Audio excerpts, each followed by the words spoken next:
Hello and welcome to Fantastic Fights, the podcast about a middle-aged man playing adventure game books out loud on the internet.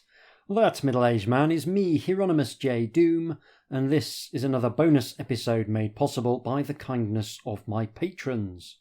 You can join that august crew by going to patreon.com/HJDoom and pledging as little as a single English pound to support my nonsense. All patrons receive a parcel of gaming material, including all 3 gamebooks I've written and a selection of experimental role-playing games.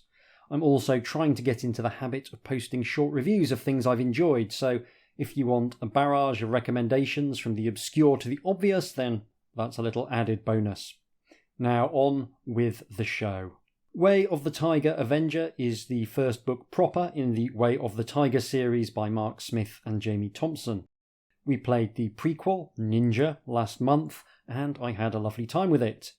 This and Lone Wolf were arguably the most successful gamebooks outside of the Fighting Fantasy series in the UK, and it's a joy to be able to play through the series. Thanks once again to Stuart Lloyd for the loan of the beautiful collector's edition of this book. Like Ninja, this is a lavishly illustrated hardcover with art by Mylene Villeneuve, Eric Chaussin, Aud Pfister, Matthias Salstrom, Dominique Gillis, Maria Smaragdia, Nicola Polo, and Uzen. It was published in 2014 by Megara Entertainment. Let's have a quick reminder of the rules. Once again, I think the way you generate your character in Avenger is fantastic. I much prefer game books where you just get told what your starting stats are rather than randomly generating them. I think it's almost impossible to balance a game book properly without taking this approach. Here we get 3 basic attacks: punch, kick, and throw, all of which are resolved by rolling 2d6, adding your attack modifier, and trying to beat a target's defense number. Our modifiers all start at 0. You can block attacks by rolling under your defense, but you'll take a negative modifier to your next attack if you do. You start with 20 points of endurance, and if that's reduced to 0, it is game over, man, game over. You also have 5 points of inner force, which you can use to deal double damage in one round of a fight. Very handy. And you've got your fate modifier, which represents the vagaries of chance, like the luck mechanic in Fighting Fantasy. Fate is a straight 50-50 roll on 2d6, modified by your fate modifier, which also starts at 0. Very clean, very simple, all of it makes sense. Being a ninja, you also get a bunch of ninja tools to take with you. You've got your very fetching reversible ninja costume, a garrote for doing sneaky murders, iron rods sewn into your clothes to allow you to block weapons, a breathing tube for lurking underwater, flash powder for doing the classic ninja thing where you vanish in a cloud of smoke, a flint and tinder for starting fires, some spiderfish venom for poisoning things, and a single dose of nil poison, which is the deadliest poison in the world, and I guess you use that for things that have a sufficiently hardy constitution to shrug off the spiderfish. You start with 5 shuriken, which you can throw at people who talk on speakerphone in the office. Finally, you get to choose 3 skills from the following list: arrow cutting, escapology, feign death acrobatics, immunity to poisons, poison needles, picking locks and disarming traps, and climbing. I've chosen the following skills: feign death, because pretending to be dead is my only actual recourse in fights in the real world; poison needles, because it turns my ability to tongue roll into a deadly weapon by allowing me to spit poison needles at people, and I feel having the gene that allows me to roll my tongue should be rewarded in a game book; and picking locks and disarming traps, because I hate not being allowed into places. Okay, with that out of the way, let's play Way of the Tiger Avenger. Background. On the magical world of Orb, alone in a sea that the people of the Man March call endless, lies the mystical island of tranquil dreams. Many years have passed since the time when you first saw its golden shores and emerald rice meadows. A servant brought you, braving the distant leagues of the ponderous ocean from lands to which you have never returned. Your loyal servant laid you, an orphan, at the steps of the Temple of the Rock, praying that the monks would care for you, for she was frail and dying of a hideous disease. Monks have lived on the island for centuries, dedicated to the worship of their god Quan, he who speaks the holy words of power, supreme master of unarmed combat. They live only to help others resist the evil that infests the world. Seeing that you were alone and needed care, the monks took you in and you became an acolyte of the Temple of the Rock. Nothing was made of the strange birthmark shaped like a crown which you carry on your thigh, though you remember that the old servant insisted that it was of mystical importance. Whenever you have asked about this, the monks have bade you meditate and be patient. 2 things I am terrible at. The most ancient and powerful of all the monks, Naijishi, Grandmaster of the Dawn, became your foster father. He gave you guidance and training in the calm goodness of Quan, knowledge of men and their ways, and how to meditate so that your mind floats free of your body and rides the winds in search of truth. From the age of 6, however, most of your time has been spent learning the way of the tiger. Now you are a ninja, a master of martial arts and a deadly assassin who can kill the most powerful enemies unseen and unsuspected. Like a tiger, you are strong, stealthy, agile, patient in the stalking of prey, and deadly. On the Island of Plenty and in the Man March, the fabled ninja known as the Men with No Shadow are held in awe. A mere mention of a ninja strikes fear into people's hearts. But you are one of the few who worships Quan and follows the way of the tiger. You use your skill as a bringer of death to rid the world of evildoers. At an early age, you hung by the hands for hours on end from the branches of trees to strengthen your arms. You ran for miles, your light-footed speed enough to keep a 30-foot ribbon trailing above the ground. You trod tightropes as agile as a monkey. Now you swim like a fish and leap like a tiger. You move like the whisper of the breeze and glide through the blackest nights like a shade. Before he died, Naijishi taught you the ninja's covenant. That's a lovely little training montage done in a single short paragraph, really selling this idea that you're a ninja, and just so many things kind of familiar to me from martial arts movies just put in there to really make those scenes come alive. Very visual, the imagination in this book. Anyway, the Ninja's Covenant. Ninja no Chigiri. I will vanish into the night, change my body to wood or stone, sink into the earth and walk through walls and locked doors. I will be killed many times, yet will not die, change my face and become invisible, able to walk among men without being seen. Less of a covenant and more of a mission statement, I can't help but feel. It was after your foster father Naijishi's death that you began to live the words of the covenant. A man came to the island, Yaimon, Grandmaster of Flame. Using borrowed sorcery, he tricked the monks into believing that he was a worshipper of Quan from the greater continent. He was indeed a monk, but he worshipped Quan's twisted brother, Vile, who helps the powerful to subdue the weak and wicked men to rule fools. Yaimon slew Naijishi. No one could match him in unarmed combat, and he stole the scrolls of Kitsuin from the temple. Once more you know the pain of loss, for you had loved Naijishi as a father. You swore an oath to Quan that day that you would avenge his death. You have honed your skills, helping the downtrodden of the Island of Plenty. But now the time has come to prove yourself to your brother monks at the Temple of the Rock. So that's the background.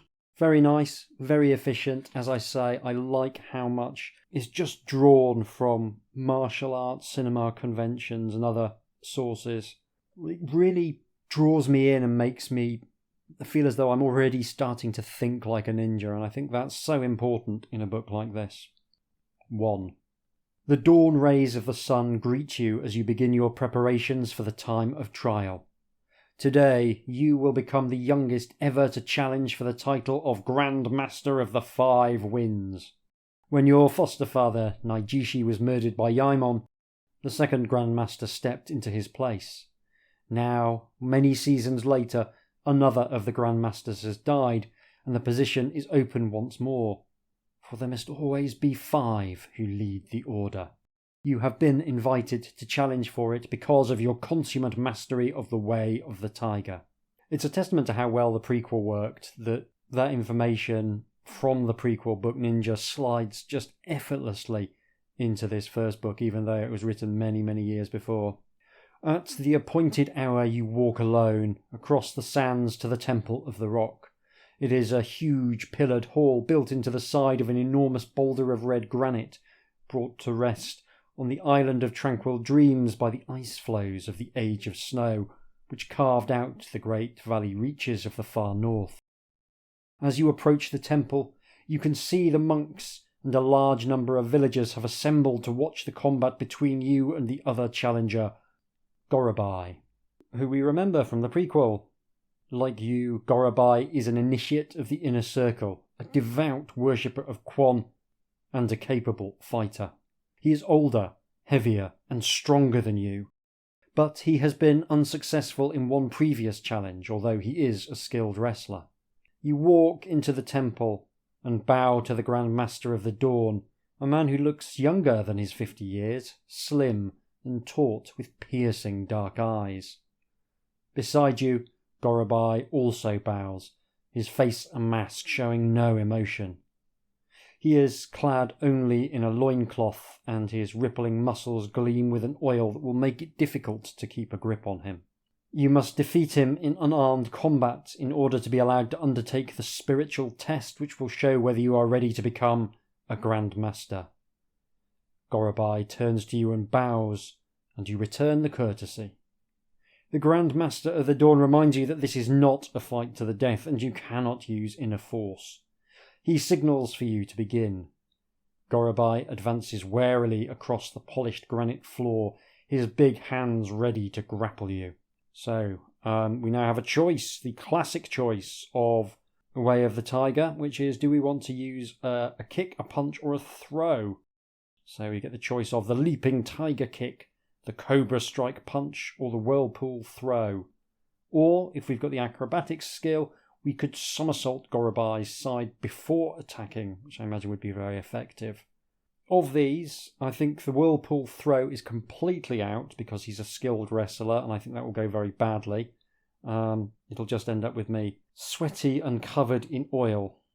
So it's really a choice between the Leaping Tiger Kick or the Cobra Strike, and I think I've generally taken the view that the advantages of kicking are not strong enough to really make them worthwhile unless a target has really low defense and you can be pretty sure of landing the kick. Because kicks do more damage than punches, but punches are easy to hit. So I'm going to go for a standard punch. You crouch as if to wrestle with Gorabai, who tenses, ready to throw his extra weight against yours. But then you jab unexpectedly towards his midriff. Gorabai's reach is long, and he is skilled in punching and blocking, though not as fast as you.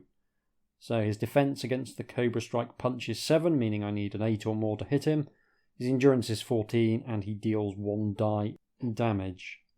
I get a 7, which is not enough to hit Gorabai. So he attacks me with a Tiger's Paw Chop. Okay, so fine. My defense against that is 7, so try and roll under my defense, which I do, so no damage. I guess I will try a kick. Ooh, this is interesting. The kick is actually pretty good. You step forward as if to punch, and then, leaping in the air, you lash the ball of your foot towards Gorabai's head with a speed that defies belief. But Gorabai, although not quick, knows your style of combat. So this seems like a great choice. Okay, so his defense against my Leaping Tiger Kick is only 6. And I get a 7. That enables me to do 1d6 plus 2 damage. And I do 6 points of damage, reducing his total endurance to 8. So he's going to do his Cobra Strike again, which misses. So I can kick him again, and I see no reason not to kick him again, because I still think that throws are going to be a terrible idea, and his defense against kicks is poor. And also I've got a 1 in 6 chance of finishing him with this attack. But I miss, and he misses. I kick him again, and I hit, dealing 5 points of damage and reducing him to 3.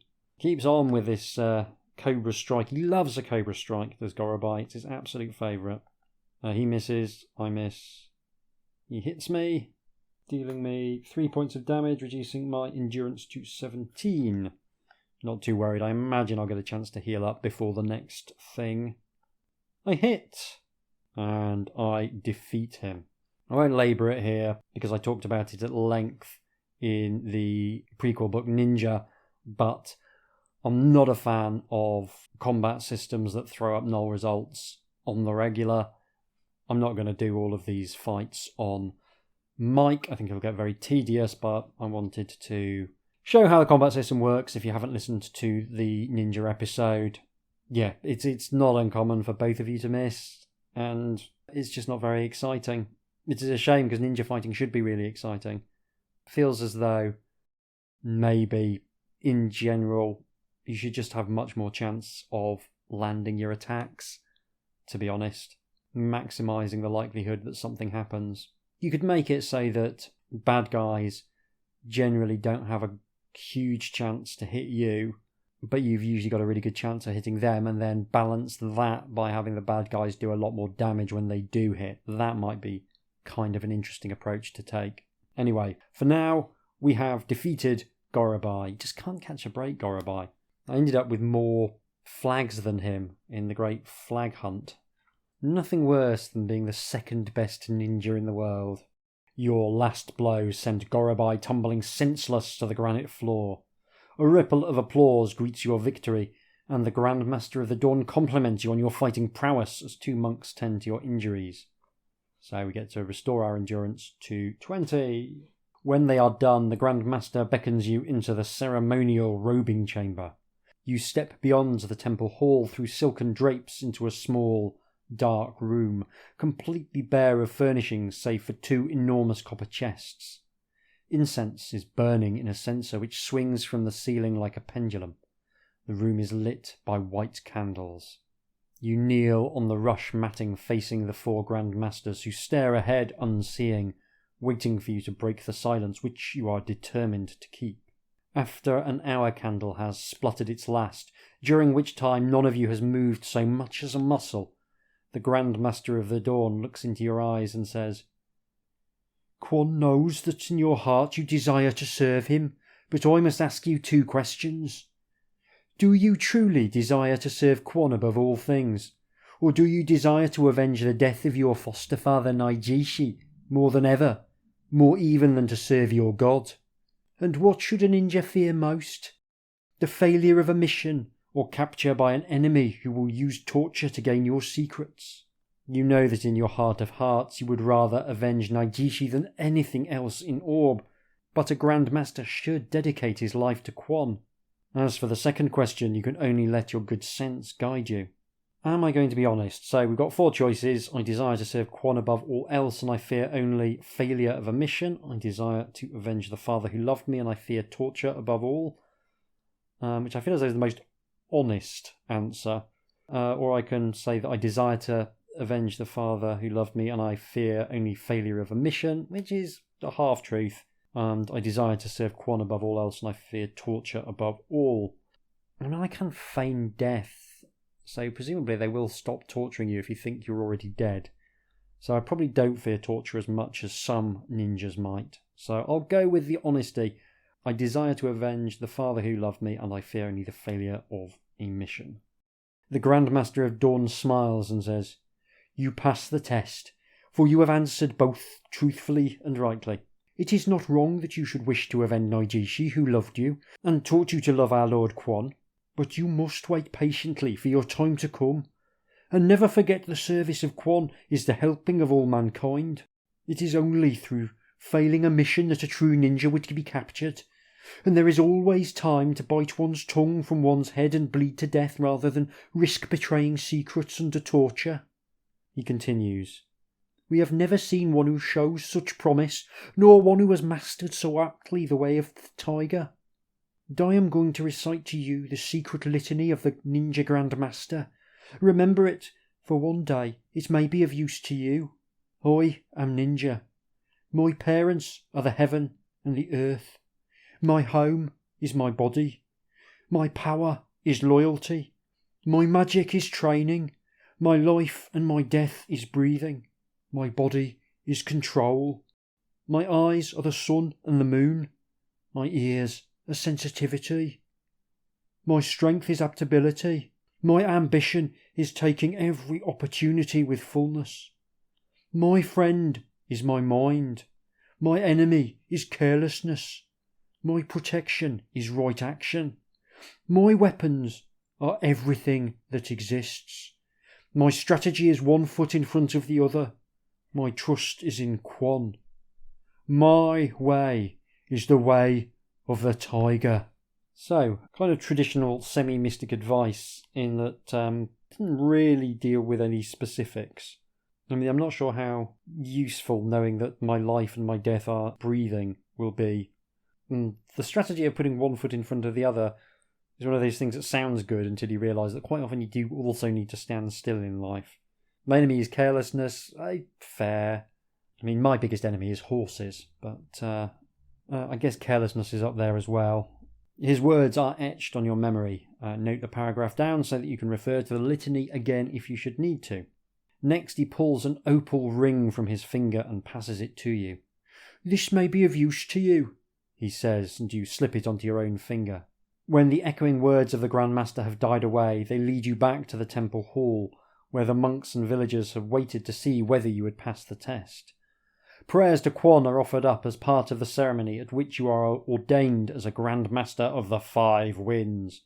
Gorabai applauds with the others.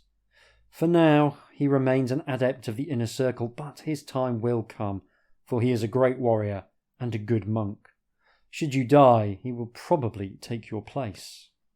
After the ceremony, you all file out of the temple onto the golden sands, and there is a frugal feast of rice and fruits shared by the villagers and the monks.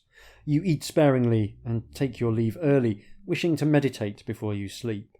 Relaxed from the meditation which frees your spirit from the shackles of your aching body, your eyes close as soon as you lay yourself down on the straw-filled sacking that is your bed. You drift into a deep but troubled sleep. You see a sleek oared ship setting sail from the Isle of Plenty. A tall, resolute-looking man is on the high stern castle, his legs braced against the swell. He wears a thick cloak of dark green against the weather, and the sun flashes so vividly on the buckle of his sword belt that you believe it is not a dream, but a vision. A sailor calls him by name, Glyvus, and he turns to look at you, but then the vision fades and the brilliant blue sky is replaced by sombre purple clouds, against which a large and dark castle looms. 3 turrets on a great black keep seem to pierce the clouds. You are walking towards it, bent on completing a difficult and important mission. When you awake, you remember the dreams as if they were pictures painted on the wall of your monastic cell. You are walking towards the temple when there is a commotion on the beach and 2 fishermen run up to you with the news that a ship is riding at anchor offshore. A man rows himself to the beach and steps out as the Grand Master walks to the strand to greet him. He introduces himself as Glyvis, and bowing respectfully, he asks to talk to the Grand Master of Grand Masters. You may address us all, says the Grand Master of the Dawn, for we have no secrets on the island of tranquil dreams. Not since you lost the scrolls of Ketsuin, Glyvis returns darkly. What do you know of the scrolls of Ketsuin? Asks the Grand Master. The monks wait tensely as Glyvis looks around carefully before replying. The scrolls of Ketsuin hold the secret to the word of power which will bind Quan himself in Inferno, if it is spoken of the pillars of change in the great snow wastes of the north. Yaimon, Grand Master of Flame of the Order of the Scarlet Mantis, stole it from you many years ago, and he has deciphered the word.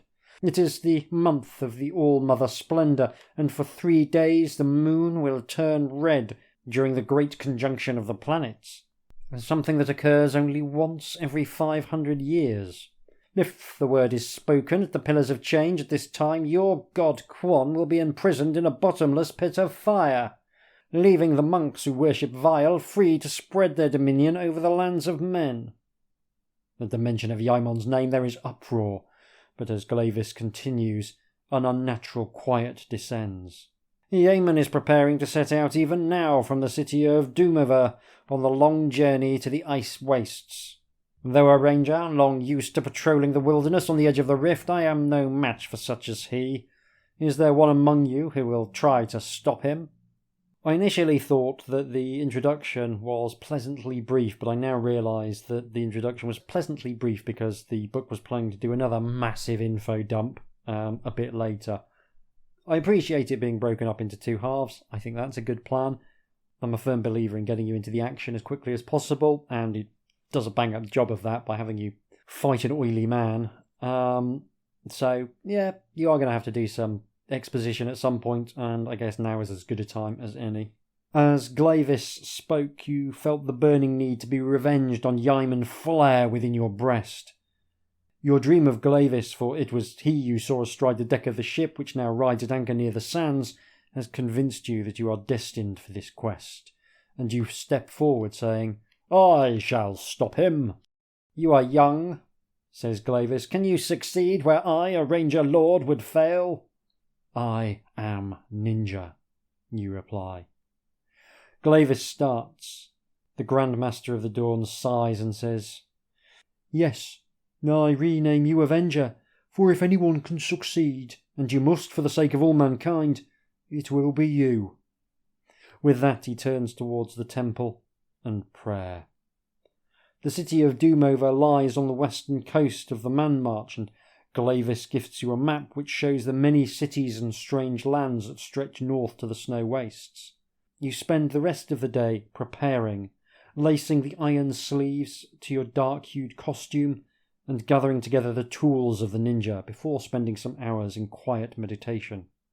You board Glavis' ship in time to sail on the evening tide. You must find Yaemon and kill him before he reaches the Pillars of Change, or all will be lost.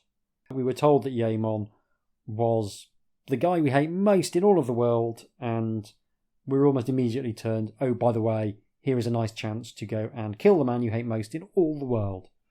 That's nice. It seems like a low bar to clear, but there's been quite a lot of books where I've just read the background and thought, this is all completely irrelevant. None of this matters. Just tell me what I need to do and tell me why I should do it. So even though it's some lengthy exposition, it's all serving a good purpose. The ship which Glavis has chartered, the Aquamarine, has 100 oars and 2 masts. The winds are kind to you as you scud across the azure plain. The sea is so calm that after 2 weeks without the tang of salt spray on your lips, you forget that it is composed of water at all. The oarsmen row for 10 hours a day, but they are free men, not chained to their oars. 2 bear the scars of a pirate persuader. Captured by buccaneers, they are of the lucky few who have lived to see the sky again. All of them have the heavy upper body of the oarsman. Some who turn to the sea for their livelihood too young are squat and misshapen, moulded by life at the oar into grotesque travesties of the mountain dwarves. Lovely details. They are so good at picking out visual details that tell you something about the world. Really like it. The Island of Plenty passes to the south, and you are in sight of the Island of the Goddess when the lookout cries a warning. The helmsman steers a new course, and the drumbeat quickens as the oarsmen redouble their efforts. The ship that is approaching is long and low, painted red and green, and flying a red pennant at the top of its mast. Glavis, standing near to you at the rail, says, "That ship is from Porto Rivas. We'll never outrun it." So saying, he draws his sword. The oarsmen strain, sweating with effort, but they cannot match the pace of the slaves on the Reaver's ship, galvanised into a frenzied spurt by the barbed whips of their overseers. At last the captain gives the order, "Prepare to repel boarders," and you ready yourself for combat. The pirate ship carries a spiked ram, but they obviously intend to take the aquamarine as a prize, for they grapple and come alongside. The reavers carry scimitars and chain nets, and are led in their rush to attack by a 9-foot monster whose body is covered in knobbles of misgrown bone, an ogre with a large spiked hammer. The aquamarine's crew look no match for the battle-scarred buccaneers. Do you want to leap into the rigging and hurl a shuriken at the ogre, or attack the ogre as it comes aboard? There is a picture of the ogre pirates by Mylene Villeneuve. It's really good. The ogre's like a pretty typical fantasy ogre, a big tusky fella with a bald head and kind of cool tattoos, burly, fat even, you might say, which I think is a thing that often happens when people draw ogres. And he's got this massive spiked mace club thing. The spiked hammer is just a ludicrous weapon. But it's a great piece of art, really dynamic. You've got a little bit of the ship in the background. Really, really like it. I'm going to take the opportunity to throw a shuriken at the ogre, though. Your shuriken glints in the sun as it hurtles towards its mark in the ogre's chest. As you leap down from the rigging, a volley of arrows is let loose from the stern castle of the reaver's ship. The ogre grunts with pain as the shuriken lodges in its chest. So I can roll 1 die and reduce his endurance of 16 by that value. So 4, down to an endurance of 12. Could take him out in 2 rounds. One of the pirate's arrows is coming at you. Do you have the skill of arrow cutting? I do not. Before you reach the deck, an arrow pierces your thigh and you stumble. You pull the barbed arrow from your flesh, but the muscle is badly torn. Lose 4 endurance. Endurance now 16. So actually throwing that shuriken was completely pointless because I dealt damage and took damage in return. And yeah, the only reason to throw a shuriken is if you think you can get damage without taking any. Still, never mind. The enraged ogre raises its spiked hammer to smash you. When you try the winged horse kick, attempt the iron fist punch, or slide across the deck and use the dragon's tail throw. Well, he's a big lad. I think he's going to be pretty hard to throw, so I'm going to discount that. We'll just go and punch him. And on that note, I'm not going to play this one out live. It'll take forever. I'm going to roll some dice. I have defeated the ogre. When I was talking earlier about making things that were easy to hit but dealt a lot of damage, that's exactly what they've done with the ogre. Interestingly, his defense against a punch was only 4. He's got plenty of endurance, and he deals 2 dice of damage on a successful hit. So that was exciting. He wasn't particularly good at attacking, though. He needed to get a 9 or higher to hit me, so he didn't hit me once in the fight. But if he had done, it could have been very, very nasty indeed. Relatively well-designed fight there, actually. Something happened every round. That's good. But yes, I have defeated the ogre. My endurance remains 16. The ogre buckles at the knees and topples backwards between the 2 ships. A plume of spray rises from where he plummets into the water. If you have used a shuriken, which I have, it is lost with the ogre. Boo. Looking around, you can see that the scimitar-wielding reavers are more than a match for the crew of the Aquamarine. Glavis' swordsmanship is startling. They are slowly penning him in. With a punishing sidekick, you knock a new attacker to the floor where he lies inert. Another huge, wart-faced halvork, like half-orc, but spelled differently. Another huge, wart-faced halvork lunges at you with his cutlass. With incredible speed, you clap your hands together, trapping the blade between them inches from your face. He has no time to gape in astonishment before you smash the top of your right foot into his temple. Now we can either try to fight our way through to Glavis or jump into the reaver's ship to attack the pirate captain. Ooh, choices have been really good in this. They've been really good. I would expect no less, but they are really good. I'm going to jump into the reaver's ship to attack the pirate captain. Because, worst case scenario, even if everyone else dies, I can become the new pirate captain, and that sounds awesome. You run a few steps along the Aquamarine's deck before leaping the rail and landing on the side of the pirate ship, hanging from the scuppers by your hand.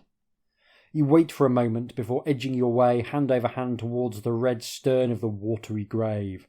Make a fate roll. So, 50-50.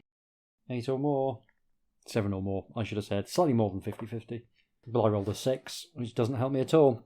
One of the buccaneers has seen you, and he creeps along the deck of the watery grave, intent on severing your hands from your wrists with his cutlass. The faintest jingling of his many earrings alerts you, and you nimbly vault over the rail onto the deck and catch his arm with your left hand as he swings the cutlass. Then you use the whirlpool throw to hurl him over the side. Turning, you run up the stairway to the stern castle from where the pirate captain is directing his men. You bound up the last steps to appear as if from nowhere before him. He steps back in surprise, but soon regains his composure. He is a large man with a grizzled beard and gold armbands which cause the veins of his massive arms to stand out like cords. He swings his morning star at you as you move in to attack. Another big lad. I'm just going to try and kick him. Let's have a look and see whether the kick's any good against him. Okay, an interesting wrinkle here that you need to make a note of how many times you try to attack the Reaver. Before the morning star makes contact, you snap your leg upwards, driving the ball of your foot at the captain's face. So the captain has a defence against the leaping tiger kick of 6. He has an endurance of 12. And he deals 1 die plus 2 damage. Yeah, something happens if he's alive after 4 rounds, but for now, I'm going to roll some dice. The captain is still alive after 4 rounds. I have done 0 damage to him. He has reduced me from an endurance of 16 to an endurance of 6. You duck the captain's swirling morning star, then dodge as he tries to surprise you by driving the heavy gold rings on his left fist into your face. Before you can attack him again, a chain net descends upon you, and you fall struggling to the boards. 2 buccaneers had seen you attacking their captain, and being his favourites, they rush to his aid, flinging a chain net from the stairway. They tie you up and drag you back to the Aquamarine, where your ninja tools are taken and you are roped to an oar. The Aquamarine's huge oars are each manned by 2 men. At your side, a rower, until recently free but now roped by the reavers to the oar shaft, stares blankly at you. You can tell by the white scars on his back that he is one of the 2 who has been in slave galleys before. His upper body is huge, his chest unnaturally deep, and his legs squat and tapering to small feet, giving him the appearance of a toad. He tells you that he had been enslaved as a boy and knows no other life than that of the oar deck. He groans quietly at the savage twist of fate that has befallen him, and tells you that he was the only one on his last ship to live longer than a year. The buccaneers appoint an overseer and 2 whip hands to patrol the Aquamarine's oar deck. It seems that they are going to sell her and her crew to some lawless port.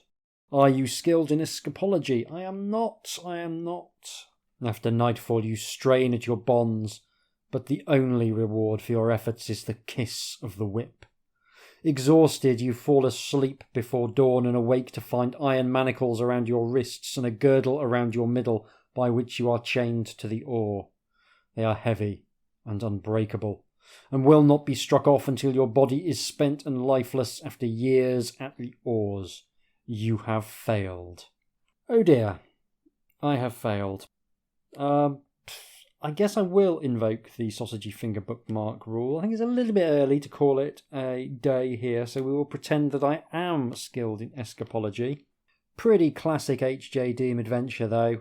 Started going wrong at an early stage and just carried on going wrong. So it's nice that I am nothing if not consistent. Okay, so pretend escapology time. Using your escapology skill, you know how to tense your body and hold your limbs so that though the buccaneers bind you tightly, when you relax the ropes are loosened. That night you wriggle and twist, using the amazing suppleness of your body to loosen the bonds further. Dislocating a shoulder, you succeed in freeing an arm and then quickly dispose of the ropes which confine you before clicking your shoulder back into place. I hate a dislocation, really hate it. Like, I watch a lot of horror films. I watch a lot of very gory horror films, but dislocation, for some reason, does squick me out a little bit. In this darkness, you are thankful for the ninja training diet, which has given you unusual powers of seeing in the dark. The duty guard doesn't hear you as you steal past the sleeping bodies at the oars until you are close enough to wrap a handy piece of chain around his neck and choke him into unconsciousness. He crumples without a sound, and you step over his body to the locker where they have stored your ninja tools and retrieve them. One by one you free the crew and tell them to wait quietly for your signal, whilst you go to the main cabin to see if the buccaneer captain is sleeping aboard his prize. Silently, you climb the stairs to the main deck and wait for the moon to pass behind a cloud. You reach the door of the main cabin unnoticed. Are you skilled in picking locks, detecting and disarming traps? I am indeed. It is the work of a few moments to pick the lock with a small file. It clicks quietly and the well-oiled hinges make no sound as you open the cabin door. Inside, the buccaneer captain is sleeping, having forsaken his own cabin for the comfort of the Aquamarine. He is snoring heavily, dead drunk. Taking your time, you smear poison on the lockpick before jabbing it into his jugular vein. Turning, you shout the signal for the crew to break out as the Reaver captain is racked by death spasms. You lead the attack and the rum-sodden pirates are taken by surprise. Many jump into the sea, forgetting that their ship is a mile away in the darkness. You are glad to see Glavis, freed by one of the crew, dispatching an ugly pirate who was proving troublesome. The last few alive surrender to Glavis, and he orders them to put to oar for a taste of their own medicine. In the morning you set sail again and make good speed. By midday of the next day, the Aquamarine has left the islands behind, and ahead of you looms the greater continent. You turn north and hug the rocky coast for some days. You may restore up to 10 points of lost endurance as you rest, gliding over the still, calm seas. Endurance now back up to 16. It begins to rain slightly on the next day as you follow the shore of a vast bay. Glavis comes to talk to you and points to a large estuary where the Grey Bones empties into the sea. He tells you that his home city Tor lies up the river. You ask him whether there is a temple to Quan there, and he shakes his head, but freely tells you that his goddess is the All-Mother, preserver of life. You ask him of the cities which lie beyond Tor on the Grey Bones River, and a look of pain passes over his face. "Let me tell you instead of Doomover, for that is our port of call," he says. "It is one of the largest cities of the Man March, perhaps 400,000 souls, and it is ruled by the Legion of the Sword of Doom. Most spit when they hear the name, but they are one of the best armies on Orb. They worship the war god Vash Ro, he who sows for the Reaper, and they spread fear about them in battle. There are temples to other gods, but the cathedral to the war god overshadows them all. The Marshal of the Legion of the Sword of Doom is Honoric, a black heart who has never been defeated in combat. It is said that he once slew a storm giant single-handed. He is without doubt a peerless swordsman. The Order of the Scarlet Mantis has a temple there too. They send their acolytes into the far snow for training, where they become used to hardship of all kinds. Yaimon is the greatest warrior they have ever had to lead them. They use the cross of Avatar, the supreme principle, as good as a symbol, but with a serpent twining round it. In this way you may know one if you see one. They do want to make you very aware that they've done an absolutely vast amount of world building for this game world, which is fair enough. And there is something about the way Orb is described and the choices they make about explaining the background that does just make it feel very fully realised. I'm just looking at the map. God, Doomover is miles and miles away from the snow wastes. You've got a long, long way to go. On the next day you sight the fortified harbour walls of Doomover, and 2 long Blackwood ships dart out to meet you. They fly the flag of the Barbican League, the Doomover Navy. As they approach, a tall man in black ringed mail orders you to heave to. The captain obeys and the sails are slackened.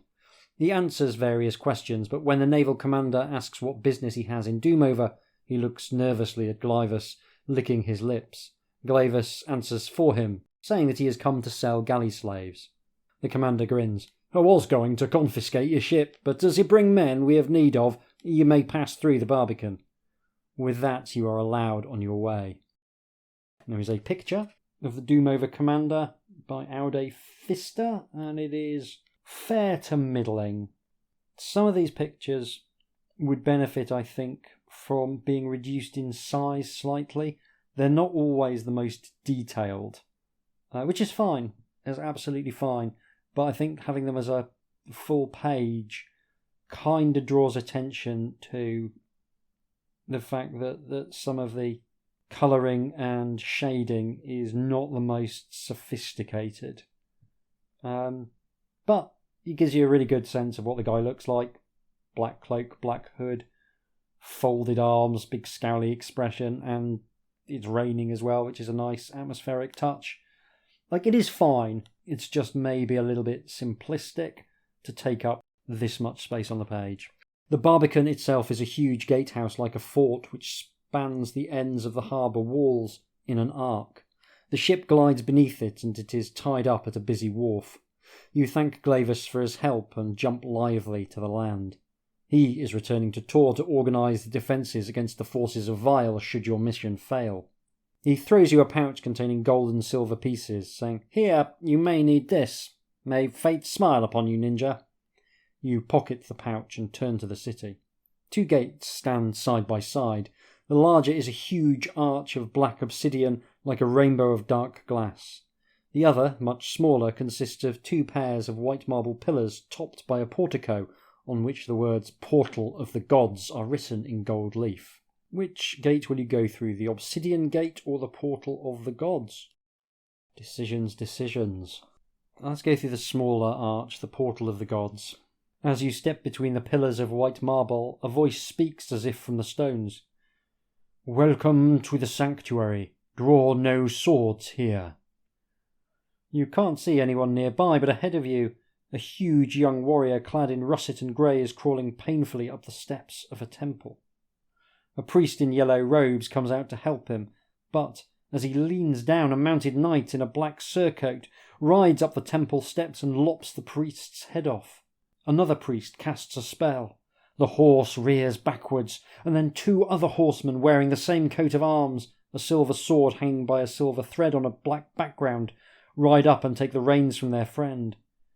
He curses the young warrior in a rage, but seems helpless as they lead him past you and gallop out through the marble gate. Priests carry their decapitated colleague and the young warrior who has left a trail of blood on the steps into the temple. As they do so, a wizened, stooped old man with a necklace of crystal which clicks as he sways, croaks, "I foretold it, but did you heed me, the seer? No. Will Beaton the Free smile upon you now, false priests?" He turns and shuffles towards a small wooden chapel. The dead priest served Beaton, whose followers seek to bring a nearer paradise on orb by living lives of capricious goodness, mocking all laws that constrict the free spirit. Do you follow the priests into the temple of Beaton the Free, leave the sanctuary and pass through the obsidian gate, or follow the old man who claimed to be a seer? Well, these priests sound like my kind of people. Lives of capricious goodness is a fantastic turn of phrase. If I aspire to anything, it is to live a life of capricious goodness. You walk up the steps and into the temple. The wooden pews seem to be placed at random within, but the roof is pierced with a rose window, and the inside is bright and cheerful. Crystals reflect the sun's rays against a painting showing a demolished castle, and soldiers and peasants dancing in the meadows before it. There is no sign of the decapitated priest or the young warrior. One of the priests walks towards you and you ask him if he can help you with some information. He asks you whether you are a worshipper of Beatan. Which god would you say you worship? Quan, the All-Mother, or Beatan? Would you rather hasten from the temple to follow the old man who called himself a seer? I'm going to tell them I worship Quan. I wonder what they think of Quan. Probably find Quan a little bit tedious. The priest replies, "Even if we were not busy with healing, we would not help you. For those who follow the strict law of the monastery as you must hinder freedom and prevent paradise on orb." You realise from the look of zeal in his eyes that theological argument would not sway him. Do you want to tell him of your quest and ask for his help again, or leave the temple and the sanctuary and pass through the obsidian gate into Doomover? I think we will ask him for help again. You tell the priest of your quest to stop Yaemon causing the imprisonment of your god Quan in Inferno. His brow is furrowed as he speaks. I would not be so worried if it was not for the fact that Yaemon's monks of the Scarlet Mantis are in league with the accursed Legion of the Sword of Doom. He goes on to say that Honoric, Marshal of the Legion, has left Doomover just when his men were expecting him to lead them in battle against the people of the Spires of Foreshadowing. He left with Yaemon, and they rode alone towards Montavalon. Surely you don't think that you alone can stop them? Honoric slew 40 men, battle-hardened veterans at the Battle of the Hollow Tower. 3 Tools of Fate died beneath his eldritch blade, Sorcerek, that day. You have no weapons. No man can stand against Yaemon in unarmed combat. He has been Grand Master for 100 seasons. What you say may be true, but I have sworn to try.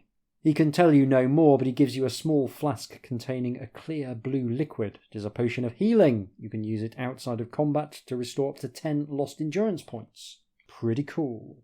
You thank the priest, and intent on catching up with Yaemon, leave the temple. Will you leave the city by the harbour gate and head for Montavalon? Or do you want to go into Doomover? I will go into Doomover. You pass through the archway of purple-black glass and on into the city of Doomover itself.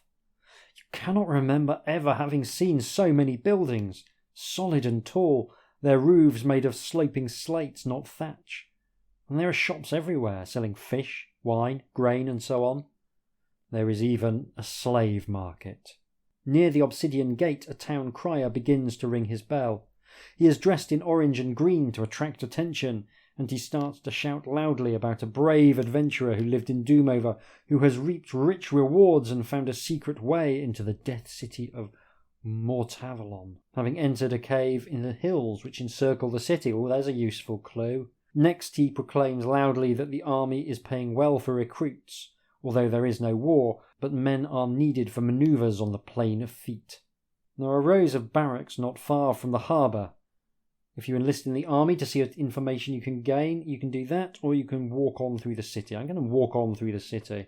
You walk past the slave markets, where a captain of the Legion of the Sword of Doom is bidding unopposed for men to pull the oars of the ships of the Barbican League, Doomover's navy. Most of the townspeople seem to give the place a wide berth, and you hurry past. You come to the largest building in the city, and you stare in amazement. You guess it must be the temple to Vashro. It is a great cathedral built of blocks of basalt, with a great square embattled tower, stark and unadorned, which stretches 200 feet above the surrounding buildings. Behind it is Honoric's manse, more a fortress than a palace. You continue on your way towards a tavern whose sign shows soldiers with spoked wheels on their shield, cowering before a black sword which hangs in the air. It stands inside a fork in the street, and beyond it to the right you catch sight of a monastery built of dark stone with bright red shutters and windows.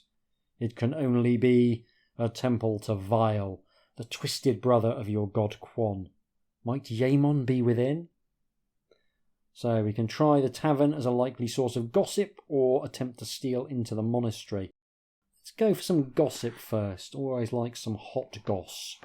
You enter the Black Sword Tavern, a long drinking hall with a blazing fire that burns even at harvest time in the month of All-Mother Splendour. There are 40 or so drinkers, all men and mostly soldiers. There is not a single sailor to be seen, even though you are still close to the harbour. The soldiers have brought their weapons into the tavern. Many have loosened or discarded parts of their armour in the sweltering heat. The reek of stale sweat is overpowering. A man who must weigh 20 stones or more ambles up and down the long bar, slamming mugs of mead on the counter and pocketing silver. You buy a mugful and listen to the conversations. They are shouting from table to table about the campaign they are going on to fight the people of the Spires of Foreshadowing. At one table, a man of 25 or so is particularly loud. He demands mead, and 2 of the soldiers with him grab his mug, fighting for the privilege of buying his drink. He ignores this and, spotting you, challenges you to a drinking bout. I haven't got poison immunity, so I suspect I will lose the drinking bout, so I will decline. The young soldier sneers and calls you a plague-ridden sewer rat. You sit in a corner ignoring him. Your heightened sense of hearing enables you to eavesdrop on their conversation rather than the countless others in the crowded tavern. It seems they are waiting for the leader of the Legion of the Sword of Doom, Honoric, to return before they march against the spires of Foreshadowing. It seems he has left the city with Yaimon heading north. One of the drunken soldiers at the next table starts to insult you, and then tells you that if you want to live you should leave the tavern now. Will you stay in your seat or take a room upstairs for the night? I will take a room upstairs for the night. You give the barman 2 pieces of gold for the room and go upstairs. You sleep lightly, senses alert, and you are ready when the 3 drunken soldiers burst in. It is the work of a few moments to knock 2 of them unconscious with deft kicks, and the 3rd goggles in surprise and then runs from the room. You sleep little for the rest of the night, but gain 2 endurance if you have lost any. In the morning, you leave the city on the road to Mortavalon. So, endurance now 18. And I think that is a suitable point to break off this adventure as we go off in search of the City of Death, Mortavalon. We've got a clue as to how to get into it through the hills, so that's nice. Yeah, I'm really enjoying this. Really enjoying it. It does kind of show off the world building perhaps a little heavy-handedly, but I think that's probably something that feels more of an imposition when reading out loud than it would when I'm just reading it on the page. I think on the page it will be absolutely fine.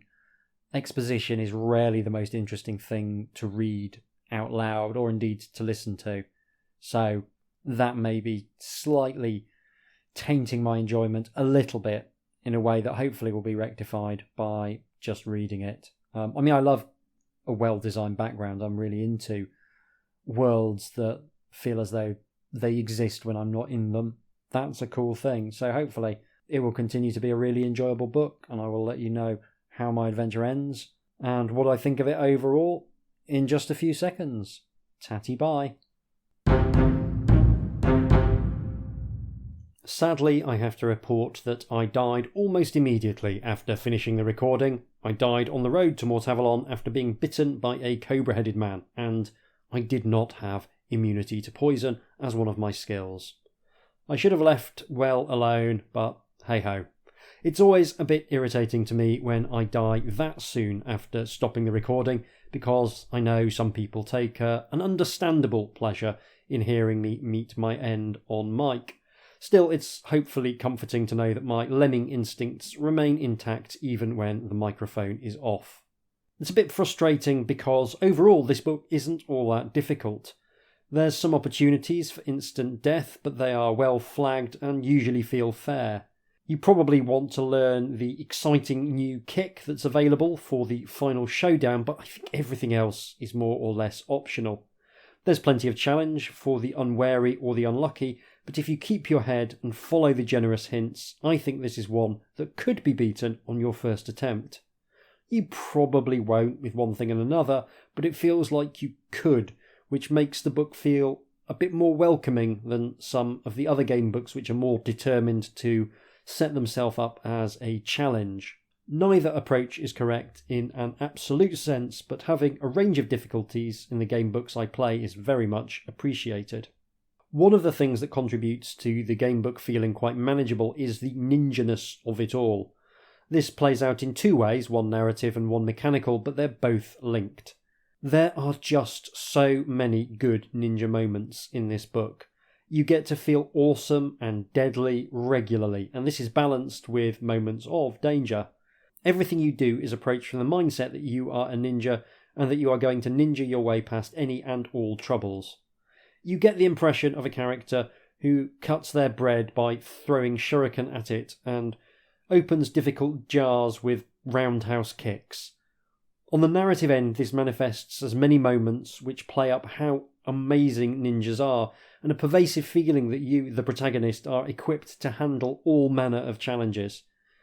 It's a real change from the slightly hapless fantasy adventurer who usually makes up the bulk of the heroes in adventure game books. It's often been observed that Dungeons & Dragons sells you on the idea that you'll be playing Lord of the Rings, and then generally plays out more like Monty Python and the Holy Grail because players are idiots, and the dice really don't care about narrative causality. One of the advantages of gamebooks as a format is that they can explore a specific fantasy by constraining the player towards actions that will feed that fantasy. I had a laugh out loud moment when I discovered how easy it was to join an army and then immediately desert from that army and vanish into the night when I had all the information I felt I needed. On my first playthrough, I avoided that section because I thought I'd get trapped in the army and it would turn out to be this big thing. Turns out ninjas are really good at vanishing into the night, and I need not have worried in the slightest. Mechanically, this plays out similarly to the prequel. The choice of your skills is the thing that will determine how difficult various challenges are. This has the effect of reducing the difficulty because you can always choose the skills that will help you get through the route that you've taken thus far, rather than change your route.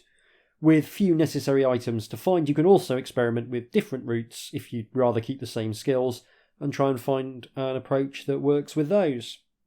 You aren't locked into any particular skills or any particular route, and that flexibility makes the book feel a lot less stressful than many game books I've played. While I very much enjoy playing books where there's an intricate path to victory, I do also like those books which allow me to make big changes on subsequent playthroughs without it feeling as though I'm setting myself up to fail. A fair amount of the challenge which the book does have comes from the fights, which range from simple to quite hard. Some of them can be avoided and some of them can be made a bit easier with the right choices, but I think on average the dice are going to be your biggest enemy in this adventure. There's some great details in the fights too, which make them stand out. There's a fight with a snow giant, which feels really cinematic as you can use the ice to your advantage. There's lots of really clever writing in the combat sections in general that make them feel immersive and as though you're in there making the critical decisions which will lead to success or failure. Choosing your attacks, getting to throw shuriken or spit poison needles gives each fight a unique identity, and you do feel as though your decisions are having an impact on how the fights play out. The problem, as with the prequel book, is that having done these brilliant cinematic moments, the fights then devolve into taking turns to try and hit each other. What starts out as immersive narrative ends as a game of conkers. This is a problem more generally with game systems that owe their origins to role-playing games, which in turn owe their origins, mechanically speaking, to war games. A game of old-school D&D at first level can easily devolve into goblins and adventurers flailing hopelessly at each other for round after round. This is because rolling to hit only really works at scale. In a war game, you will often be rolling multiple dice and counting all of the ones that score hits. The sample size for a unit is often big, and the sample generated for all the units on the battlefield ensures that even if one unit completely fails to achieve anything, then other units will probably do better. Something will happen, and even if it doesn't, wargames usually play to a strict turn limit, which means that even a series of null results can tell a story of a stalemate on the battlefield. In a tabletop RPG, it can get more frustrating as the smaller sample size and the attritional rolls tend to make one round feel much like the last, and it's even worse in game books because you've only got one player making all of the rolls, and therefore the formula of the hero rolling to hit and then the bad guys rolling to hit can just go on for much, much longer. And it's a really interesting example of how the same system can work at one scale, do sort of okay at another scale, and struggle a bit at another scale. I think the fights in Way of the Tiger would have been much better if they went a lot shorter. It would really double down on the impact of choosing your attack. If it were me, I would have run it so that you made an attack roll, and if you failed that attack roll, you automatically took damage rather than needing to roll for the enemy. You could have included a parry mechanic if you really wanted, but it does feel kind of surplus to requirements. A successful parry is barely different from a null result after all. all you've done is render the round of combat you've just done pointless, and also made it less likely that you'll hit on the next round, increasing the likelihood that that round too will wind up being pointless. The changes I have outlined there would make the fights shorter, it would make them feel more dangerous, and it would make them easier to balance. I'd also make the throw into a damaging attack as well. I think giving a bonus to the next attack just isn't strong enough to really justify its inclusion. If you land the throw and then still miss the next attack, you then feel like you've wasted 2 full attack rounds rather than simply the one you would have wasted if you'd gone for a punch which hit and then a kick which missed. The system as written is still functional, but I do dislike the way all the excitement is at the start of a fight, and then it gets steadily less and less interesting, at least until you get very low on health, when it suddenly becomes much more interesting again. It's an object lesson in taking a great idea, the choice of attacks, and then layering on a basic role-playing system, and thereby undercutting the effectiveness of the great idea that you've had. Having said that, the final fight with Yaemon, when you've gone through your big long journey to find him, is fantastic. It plays out like a movie scene, with Yaemon being able to block your shuriken and blow away your poison needles. A really good fight in a movie tells a story using violence. Often in a martial arts film, the final fight shows what the hero has learned on their journey, forcing them to make use of all the techniques they have acquired through the story thus far. And this is a great example of how you can use fights to show the power of the bad guy. That Yaemon can deal with your opening ninja techniques is only impressive because the book has been so good at showing you taking out baddies with these exact techniques. It creates tension by telling you that the things that have got you to this point can't help you now. And that's something that marries exceptionally well with the systems we've seen used throughout the game book. It's an awesome final fight, not least because it plays out entirely through the choices you make rather than being based on dice. That's absolutely not something you can do for every fight, but for the finale it really works because it makes the finale feel that much more special when it's all down to the decisions that you make. You get to use the fancy new martial art move you've learned on the journey, getting the chance to show that you've grown with the journey into someone who can face the heightened stakes of the finale. And lastly, it succeeds because it builds on the choice-based fighting system that characterises the early fights. It's still recognisably the same system, even though you're doing something more expansive. It's hungry in terms of sections. You couldn't do this for every fight if you wanted your book to be about anything other than fighting, but as a final boss fight it is perfect, taking existing mechanics and elevating them into something that feels epic. I love it from both a design and a flavour perspective. And it also shows that you don't have to do ridiculously complicated design to get really good results. Mechanically the decisions are pretty straightforward, and there's nothing to keep track of in the final fight other than your own and Yaemon's endurance. It's one of the few final boss encounters that feels as good as the confrontation with Balthus Dyer at the end of Citadel of Chaos. Another thing that sets Avenger apart is the writing style and the encounter design. One thing you'll notice is how much ground the sections cover, and indeed how much ground the adventure as a whole covers. It's very nicely written, but you'll often find yourself dealing with a whole city or a lengthy chunk of journey in a handful of sections. There's nothing in here that really answers to a dungeon in any conventional sense, and that makes a wonderful change. Only the castle at the end, which is the closest thing to a dungeon, sort of enters that space, and it only has a few locations to explore, each of them fairly brief. You aren't going to find many corridor or room choices here. If the book asks if you want to explore a house, you'll be asked how you want to break in, and then it'll whisk you to whichever is the most salient part of the house and ask you to resolve whatever you find in there. You won't be working through it room by room.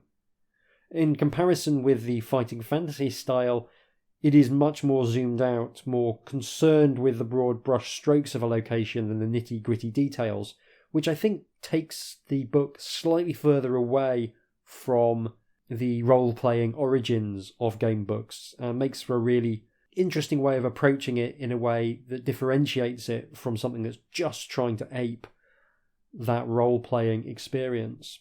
And it's not a bad thing, especially when a book does a good job of giving you the most interesting details, but it is a matter of taste.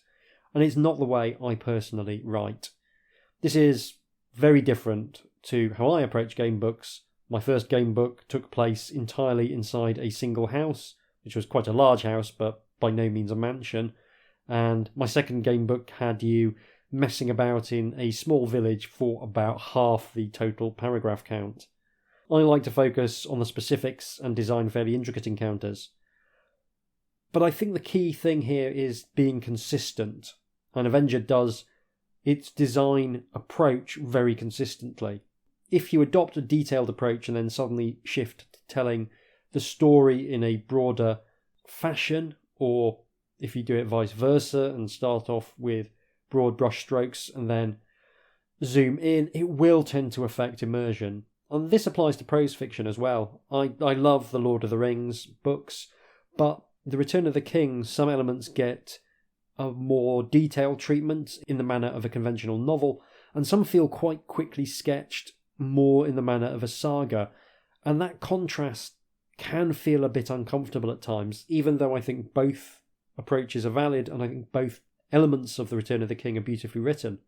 I very much like the Silmarillion, for instance, where everything feels like a saga, but I think it's something where you do kind of need to pick a style and stick to it, and yeah, that advice is pretty much true to game books as well. If you mix styles, you can leave your player feeling as though they're playing two game books rather than one. As always, this isn't a hard and fast rule. You can absolutely break these conventions, but if you're going to do so, I think you should probably do it intentionally to achieve a specific purpose, and try to avoid doing it by mistake. One element that comes out very strongly in the writing is just how well realised the world of Orb is.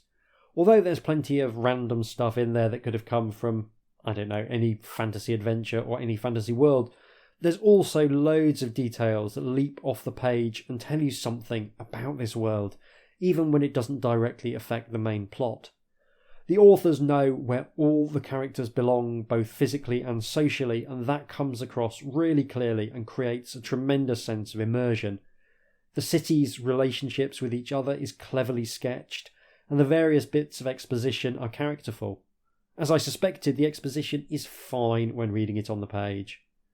I'm a huge fan of works that feel like the authors know exactly what's going on. I've spoken about it before as implicit world building. In my last book, there's a section that takes place in a religious setting, and I made sure I knew what that fantasy religion was about before I wrote it. It had no particular impact on the plot, that fantasy religion, but I feel as though the fact I thought about it makes the world feel that bit more consistent, even if only on a subconscious level. Now, this is more explicit world building. The authors are often just telling you things about the world, but it does the same job. It made me feel that if I went somewhere off the beaten track, I'd find something that was supposed to be there. I came out of it feeling like I knew something about the politics of the region, and I'm very curious to find out if that's something that gets picked up in later books. Speaking of later books, it's really cool that you can fail to become a Grandmaster by fluffing the entrance exam and still get to go on the mission. But I feel as though this may create potential plot holes for future stories. And this is a real challenge of writing ongoing narratives in the gamebook sphere. It's very difficult to balance the need to create multiple different stories within one book and also create an overall narrative that makes sense. If you make it so that the big plot points that matter are set in stone, that risks making books feel too linear and restrictive, but every time you allow for variability, you have to store that variability somewhere, either by code words, objects, or just asking the player to remember what happened in previous adventures. The need to account for that variability in future books can really limit design space, and the bigger the plot point, the more space it will potentially take up in future books, because suddenly you have to write multiple versions of big sections to reflect how this major plot point affects them. The other option is to treat each book as being like an episode of an old-fashioned TV show, where characters can reappear and there's a familiar setup, but little in the way of ongoing continuity. In this approach, the events of previous stories are treated as resources that can be drawn on, but each story must be complete and self-contained in and of itself. If Book 1 introduces a race of giants, by all means have giants reappear, but don't generally have the exact same giants reappear. You see this all the time in shows like original Star Trek, where once the Klingons turned up, other writers decided to use them, but generally shied away from worrying too much about the specific continuity with previous episodes. You can see elements of this in Fighting Fantasy, with Port Blacksand turning up in City of Thieves and Midnight Rogue, but the stories having very little crossover beyond the setting. And there's nothing wrong with this approach at all. It's always awesome when a Fighting Fantasy book features something familiar from an earlier book, and it doesn't come with much baggage in the series because the characters are generally distinct. Even Trial of the Champions, which is an explicit sequel to Death Trap Dungeon, features a new protagonist, which makes continuity that much easier. It's much harder when your stories all have the same hero, though, as The Way of the Tiger books do. With a recurring hero, the easiest thing to do is to keep them travelling to new locations. The road movie or Bildungsroman format works well to ensure that the situations that a character faces don't need to have continuity between them, and it's interesting that we've got very much a kind of road movie approach taken with this story. I've been watching the old Incredible Hulk TV show from the 1970s recently, and that makes use of the road movie approach, with Dr. Banner drifting across America and meeting new situations and new people each week. He's being followed by a reporter trying to uncover the secrets of the Hulk, but their relationship is very static. It doesn't really evolve over the early episodes that I've seen. The reporter is simply this omnipresent background threat that Banner must avoid. And that's something you could do fairly easily in a game book. Some recurring villain whose relationship with the protagonist is limited to a simple series of responses, such as trying to kill them or capture them, some sort of hunter or assassin perhaps. That way it doesn't matter how many times they show up, they're always going to try and do the same thing because that is their overriding motivation, and it doesn't massively matter whether they've succeeded or failed before, in the same way that the villains in children's cartoons are always amusingly certain that this new nefarious plan will definitely be the one that deals with the pesky heroes, even though they're 50 plans deep and not one of them has ever come off. They just ignore the fact that they've consistently failed. I think perhaps the best approach is to try and use a little bit of smoke and mirrors to combine the two approaches. That is, to make sure that the player has the opportunity to have big things happen to them, but try to write subsequent books in ways that those big things don't matter too much in terms of their individual plots, but to throw in some references here and there so that occasionally, whether you rescued the Goblin King or set fire to a village that one time kind of matters. You need to be really disciplined in checking your assumptions, though. It's easy to assume that the player will have met the Goblin King because the Goblin King is on the optimal route, but if there's even a chance they can miss him, you can't just write the sequel as though the player definitely met him. That is really going to break immersion. I'm a fan of books with multiple endings, but I think if I were writing a series, I'd want to make sure that the books only had one ending so that there is a clear jumping off point for each book that I can go back to as a definite fixed plot point for future books. It's going to be fascinating to see how this thing is managed when we eventually tackle the full series of Lone Wolf books. There's a lot of books in that series, and I'll be paying close attention, I think, to how the overall story evolves or doesn't evolve. Avenger closes with some nice foreshadowing of the next part of the story, and seems to suggest that we'll be taking another journey to try and return the magical Whatsit to the lazy monks of Quan who've been sitting around practicing their tea drinking skills while I've been off doing the actual work. I have to assume it won't be as simple as that, but you could get plenty of material out of taking a different route home, and a benefit of not spending much time at each location on the journey in this story is that there's loads of scope for revisiting locations without it throwing up much in the way of continuity problems. There's also a whole bunch of little details thrown out in the text that the authors could expand on if they chose. Also, if you are writing a series, telling people that they're about to embark on another exciting adventure is a really smart plan if you want them to get the next book in the series. Like, from a pure marketing point of view, this is genius. I'll be looking forward to finding out how the next one pans out. I honestly can't remember anything at all about the specific plot of the series, other than certain elements of the book did give me a bit of a weird sense of deja vu. When I try to access my memories of playing these books, all I actually get is a small child jumping around his bedroom and making ninja noises while trying to karate kick his mattress to death. They clearly had an impact on me, but the plot doesn't seem to have been the element that my brain latched onto, which is, again, testament to just how good it is at making you feel as though you are a ninja. In terms of the other elements, this edition of the book looks very professional and appealing. I think the choice to use multiple artists is interesting, but only partially successful. There's one artist here, Mylene Villeneuve, who is clearly better than the rest. Her work is just much more interesting in terms of how it's composed and executed just that bit better than most of the others.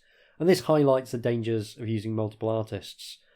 It seems harsh to criticise people who are better at art than I am, but some of it does look a bit amateurish and feels more like it would be better suited to an early Magic the Gathering card than a full-page illustration in a large hardback book. Some of the shading just is not that good.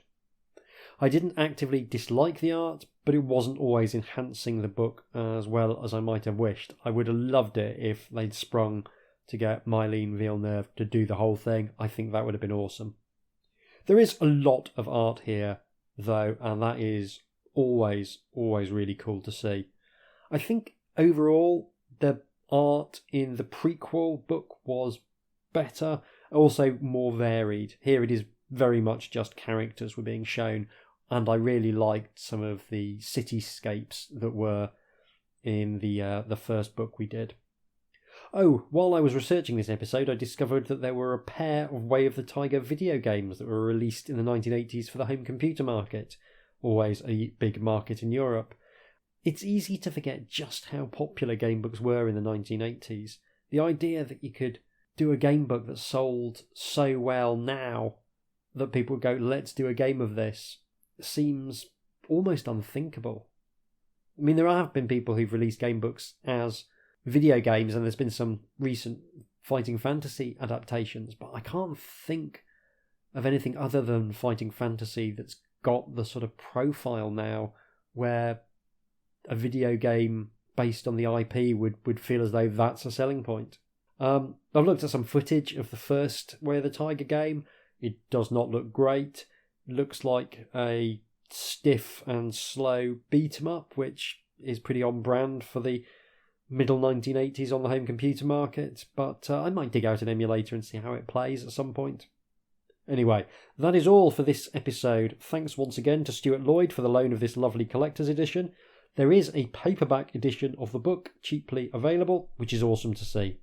Join me again shortly as I continue my journey through the Fighting Fantasy series. If you want to contact me in the meantime, you can email me at HJDoomRetroFun, all one word, @gmail.com, or follow me on Blue Sky at HJDoom. Thank you very much for listening. Take care, and I'll see you soon.